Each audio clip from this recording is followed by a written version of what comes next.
லேவியராகமம் அதிகாரம் 23. 4 பகுதிகளாக இந்த அதிகாரத்தை நாம் தியானிக்கலாம். 1. கர்த்தருடைய 7 பண்டிகைகள். முன்னுரை. 2. பஸ்கா அன்று இயேசு சிலுவையில் அறையப்பட்டார். 3.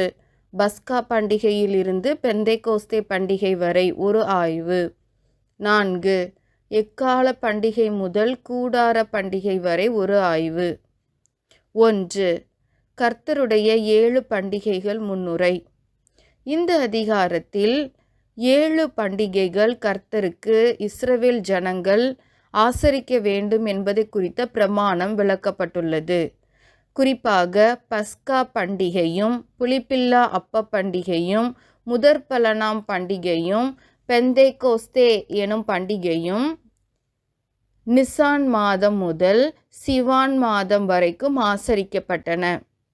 யூதர்களுடைய முறைமைப்படி யூதர்கள் இந்த நிசான் மாதம் துவங்கி சீவான் எனும் பெந்தைக்கோஸ்தே எனும் பண்டிகையின் நாள் வரைக்கும் எருசலேமில் தங்கியிருப்பர். யூதர்களின் முறைமைப்படி முதலாம் மாதம் நிசான் மாதம். இந்த நிசான் மாதத்தின் 14ஆம் தேதி பஸ்கா பண்டிகை ஆசரிக்கப்பட்டது.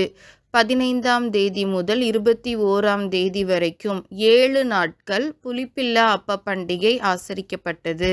அதன் பின் பஸ்காவுக்கு பிறகு வந்த ஓய்வு நாளுக்கு அடுத்த நாள், ஓய்வு நாளான சனிக்கிழமைக்கு அடுத்த நாளான ஞாயிற்றுக்கிழமையில் ஆசரிக்கப்பட்டதுதான் முதற்பலனாம் பண்டிகை. இந்த பண்டிகையிலிருந்து 7 வாரங்கள் நிறைவேறின பின்பு வரும் 50ஆவது நாள் ஆசரிக்கப்பட்டதுதான் பெந்தைக்கோஸ்தே எனும் பண்டிகை. இந்த பண்டிகைகள் அர்த்தம் பொதிந்தது.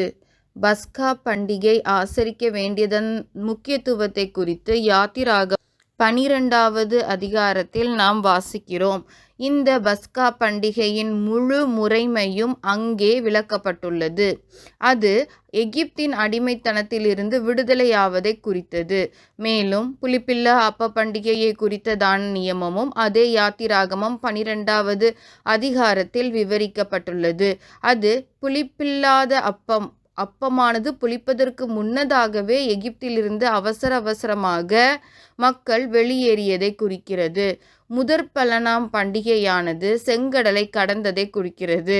50ஆவது நாள் பண்டிகையானது சீனாய் மலையில் நியாய பிரமாணம் வழங்கப்பட்டதை நினைவு கூறுகிறது.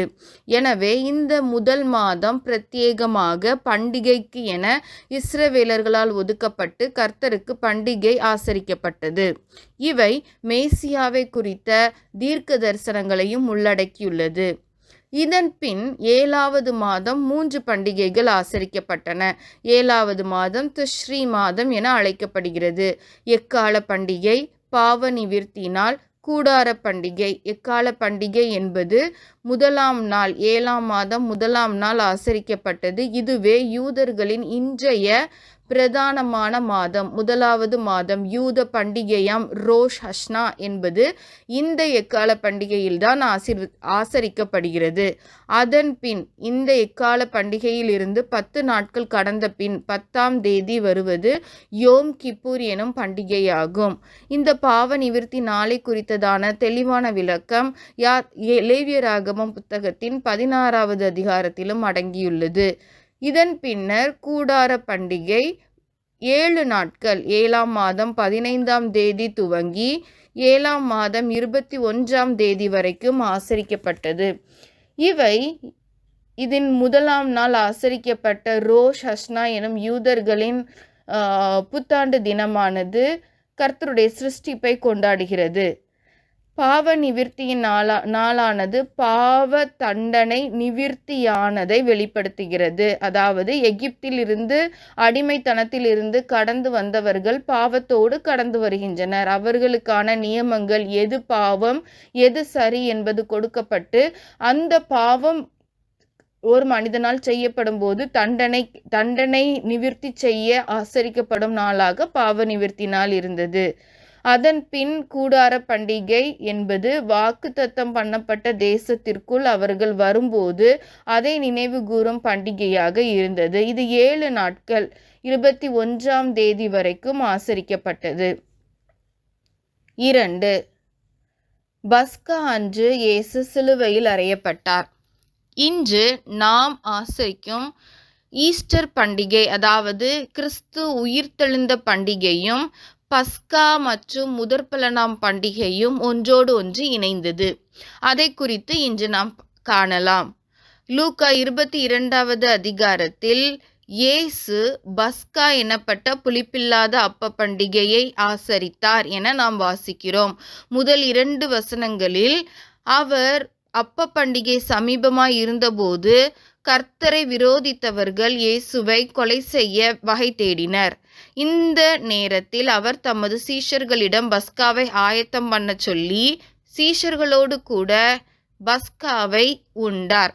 இதை குறித்து நாம் நாட்கள் கணக்கில் தியானிப்போமானால், பஸ்கா என்பது எகிப்திலிருந்து இஸ்ரவேலர் புறப்படுவதற்கு முன்பு கர்த்தர் மகா வாதையினால் எகிப்தின் ஜனங்களை, அதாவது தலைப்பிள்ளை சங்காரம் எனும் வாதையினால் வாதிப்பதற்கு முன்பு சங்கார தூதன் கடந்து போவதற்காக இவர்கள் இந்த பலியை செலுத்தினர், பஸ்கா பலி. அதேபோல் இங்கும் பஸ்கா ஆட்டுக்குட்டியாம் இயேசு கிறிஸ்துவானவர் தன்னை தாம் சங்கார தூதன் மரணத்தில் இருந்து நம்மை காப்பதற்காக பலியாக தந்தார். அந்த நாள் அன்றே இயேசு கிறிஸ்து பஸ்கா சாப்பிட்ட அன்றே சிலுவையில் அறையப்பட்டார். இது யூதர்களின் நாள் ஆனது சாயங்காலம் முதல் மறுநாள் சாயங்காலம் வரை ஒரு நாளாக கருதப்படுகிறது. நம்முடைய கணக்கின்படி காலை முதல் இரவு வரை ஒரு நாளாக கருதப்படுகிறது. ஆனால் இஸ்ரவேலரின் யூத முறைமை சாயங்காலம் முதல் சாயங்காலம் வரை, இன்று சாயங்காலம் 6 மணி முதல் நாளை சாயங்காலம் 6 மணி வரை ஒரு நாளாக கருதப்படுகிறது. அந்த கணக்கின்படி இந்த இயேசு சிலுவையில் அறையப்பட்டதான நாள் என்பது புதன்கிழமை சாயங்காலம் தொடங்கி வியாழக்கிழமை சாயங்காலம் வரைக்கும். இயேசு கிறிஸ்து புதன்கிழமை அன்று அந்தி நேரமான போது பஸ்கா சாப்பிட்டார். பஸ்கா சாப்பிட்ட அன்று இரவு ஒலிவமலை ஜெபம் செய்தார். அந்த ஒலிவமலை ஜெபத்தின் போதுதான் கைது செய்யப்பட்டு புதன் இரவு முழுவதும் வியாழன் கிழமை காலை 12 மணி வரை பல்வேறு விதமான விசாரணைகள் நடத்தப்பட்டது. வியாழன் 12 மணி முதல் 3 மணி வரை சிலுவையில் இயேசு கிறிஸ்து தொங்கினார். அந்த நேரம், அதாவது 6ஆம் மணி நேரம் என்பது மதியம் 12 மணியை குறிக்கிறது. அந்த 6ஆம் மணி நேரம் முதல் 9ஆம் மணி நேரம் வரைக்கும் பூமி எங்கும் அந்தகாரம் உண்டாயிற்று. இது வியாழன் மதியம் 12 மணி முதல் வியாழன் மதியம் 3 மணி வரை உண்டான அந்தகாரத்தை குறித்து விளக்குகிறது. இந்த அந்தகாரம், இந்த எக்லிப்ஸ் ஆனது வரலாற்றில் பதிவு செய்யப்பட்டு இந்த எக்லிப்ஸை கண்டவர்கள் இயேசு கிறிஸ்துவை மேசியா என்று விசுவாசித்தனர் என்பதான கூற்றும் உண்டு. இதன்படி பஸ்கா அன்று இயேசு சிலுவையில் அறையப்பட்டார். அதாவது வியாழன் மதியம் 12 மணிக்கு அவர் சிலுவையில் அறையப்பட்டார் என்பது விளங்கும். 3. பஸ்கா பண்டிகையில் இருந்து பெந்தைக்கோஸ்தே பண்டிகை வரை ஒரு ஆய்வு. பஸ்கா பண்டிகை அது நிசான் மாதம் 14ஆம் தேதி ஆசரிக்கப்பட்டது.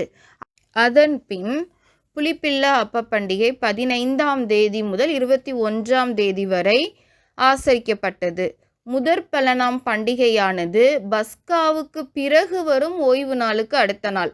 அதாவது பஸ்கா பண்டிகை வியாழக்கிழமை ஆசரிக்கப்பட்டதாயின் அவர்களுக்கு வியாழக்கிழமைக்கு பின் வரும் ஓய்வு நாளான சனிக்கிழமைக்கு பின் வரும் ஞாயிற்றுக்கிழமை, அப்படித்தான் முதற்பலனாம் பண்டிகை ஆசரிக்கப்பட்டது. எனவே புளிப்பில்லா அப்ப பண்டிகைக்கும் பிறகே முதற்பலனாம் பண்டிகை ஆசரிக்கப்பட்டது என்று நாம் கருதக்கூடாது.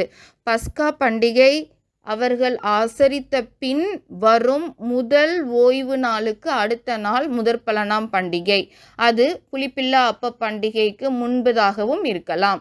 இந்த முதற்பலனாம் பண்டிகையில்தான் இயேசு கிறிஸ்து உயிர் தெழுந்தார்.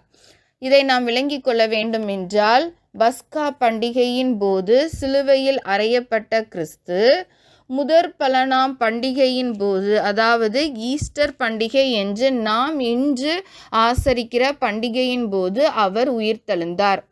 இதை நாம் யோவான் எழுதின சுவிசேஷம் 19வது அதிகாரத்தில் வாசிக்கிறோம். அந்த நாள் பெரிய ஓய்வு நாளுக்கு ஆயத்த நாளாய் இருந்தது என்று. இதில் பெரிய ஓய்வு நாள் என்பது முதற்பலனாம் பண்டிகையை குறிக்கும் நாள். இந்த முதற்பலனாம் பண்டிகை தான் பஸ்கா பண்டிகைக்கு அடுத்து வந்த பண்டிகை. பஸ்கா பண்டிகையில் கிறிஸ்து அடிக்கப்பட்டு சிலுவையில் அறையப்பட்டார். முதற்பலனாம் பண்டிகையில் கிறிஸ்து மரணத்தை ஜெயித்து உயிரோடு எழுந்தார். அதாவது ஈஸ்டர் நாள். இதுதான் முதற்பலனாம் பண்டிகை. இதன் பிறகு இந்த முதற்பலனாம் பண்டிகையில் இருந்து 50வது நாள்தான் பரிசுத்த ஆவியானவர் பெந்தைக்கோஸ்தே எனும் நாளில் அப்போஸ்தலர் 1வது அதிகாரத்தில் எல்லோருக்கும் வழங்கப்படுகிறதை நாம் வாசிக்கிறோம். இதை நாம் ஆவிக்குரிய ரீதியாக எடுத்துக்கொள்ள வேண்டுமென்றால், எப்படி சீனாய் மலையில் நியாயப்பிரமாணம் வழங்கப்பட்டதை இந்த 50வது நாள் பண்டிகை குறிக்கிறதோ, அதேபோல் இயேசு கிறிஸ்து மரித்து உயிர்த்தெழுந்த பின் மரித்தது பஸ்கா பண்டிகையில், உயிர்த்தெழுந்தது முதற்பலனாம் பண்டிகையில், அதற்கு பிறகு வருகிற 50வது நாள் நியாயப்பிரமாணத்தை வழங்கின பரிசுத்த ஆவியானவரே ஒவ்வொருவருக்கும் கொடுக்கப்பட்டு அவர் மூலமாய் கிரியைகள் இன்று வரைக்கும் சபையில் நடப்பிக்கப்படுகிறது.